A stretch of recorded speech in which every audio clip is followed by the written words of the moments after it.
Hi hello അസ്സാം വലൈക്കും welcome back. ഇന്നത്തെ വീഡിയോ നമുക്ക് ബ്രേക്ക്ഫാസ്റ്റ് ആയിട്ടും ഡിന്നറായിട്ടും ഒക്കെ കഴിക്കാൻ പറ്റിയ നല്ല അടിപൊളി ഒരു ബട്ടൂരയുടെ റെസിപ്പിയാണ്. അപ്പോൾ എല്ലാവരും വീഡിയോ മുഴുവനായിട്ട് കണ്ടു നോക്കുക. നല്ല സോഫ്റ്റും നല്ല ക്രിസ്പി ആയിട്ടുള്ള ബട്ടൂര എങ്ങനെയാണ് വളരെ എളുപ്പമായിട്ട് ചെയ്യാമെന്ന് നോക്കുക. അതിനായിട്ട് ആദ്യം തന്നെ 2 കപ്പ് മൈദയാണ് എടുത്തിരിക്കുന്നത്. അത് ഒരു പാത്രത്തിലേക്ക് ഇട്ട് കൊടുക്കാം. പിന്നീട് വേണ്ടത് 2 ടേബിൾ സ്പൂണോളം പൊടിച്ച റവയാണ്. അപ്പോൾ പൊടിക്കാത്തതാണെങ്കിൽ ഒന്ന് പൊടിച്ചിട്ട് ചേർത്ത് കൊടുക്കാം കേട്ടോ. എന്നിട്ട് അതിലേക്ക് 1 ടീസ്പൂണോളം പഞ്ചസാരയും 1/2 ടീസ്പൂണോളം ഉപ്പ് ചേർത്ത് കൊടുക്കുന്നുണ്ട്. പിന്നീട് ചേർത്ത് കൊടുക്കുന്നത് 1/4 ടീസ്പൂണോളം ബേക്കിംഗ് സോഡയാണ്. എന്നിട്ട് 2 ടേബിൾ സ്പൂണോളം ഓയിലും ചേർത്ത് കൊടുത്തിട്ട് സ്പൂണ് കൊണ്ട് നന്നായിട്ടൊന്ന് മിക്സ് ചെയ്തെടുക്കാം കേട്ടോ. പിന്നീട് ചേർത്ത് കൊടുക്കുന്നത് യോഗട്ടാണ്, പുളിയില്ലാത്ത കട്ടത്തൈര്. അത് 1/4 കപ്പ് ചേർത്ത് കൊടുക്കുന്നുണ്ട്. അതും കൂടി ഇട്ട് കൊടുത്ത് കൈ കൊണ്ട് തന്നെ നന്നായിട്ടൊന്ന് മിക്സ് ചെയ്തെടുക്കാം.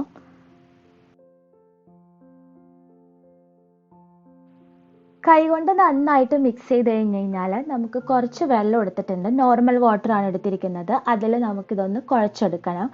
അപ്പോൾ ചപ്പാത്തിക്ക് കുഴയ്ക്കുന്നതിനേക്കാൾ കുറച്ച് ലൂസായിട്ട് വേണം കുഴച്ചെടുക്കാൻ വേണ്ടിയിട്ട്.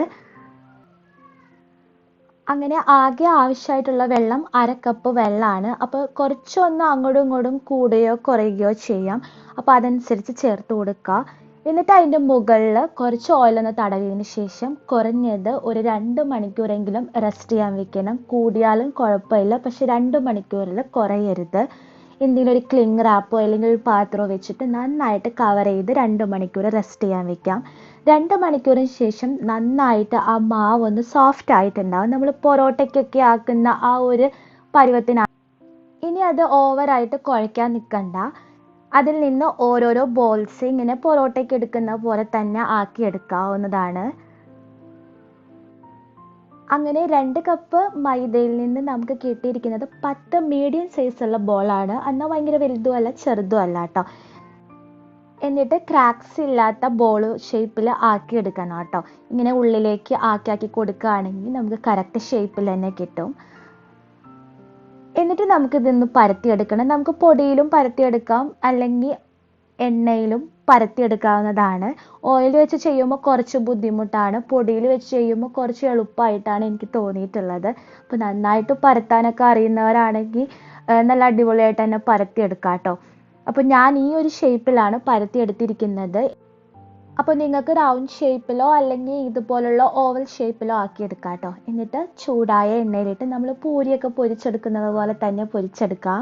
ഹൈ ഫ്ലെയിമിൽ എണ്ണ ഇട്ടേക്കുക. അങ്ങനെയാവുമ്പോൾ ഒരു കൈലോണ്ട് ഇങ്ങനെ മുകളിലൊന്ന് പ്രസ് ചെയ്ത് കൊടുത്തു കഴിഞ്ഞാൽ അത് പെട്ടെന്ന് തന്നെ വീർത്ത് വന്നോളും. അപ്പോൾ നമുക്കിത് പ്രസ്സിൽ പരത്താൻ കുറച്ച് പണിയുള്ള കാര്യമാണ്. കൈ കൊണ്ട് തന്നെ പരത്തിയെടുക്കണം കേട്ടോ.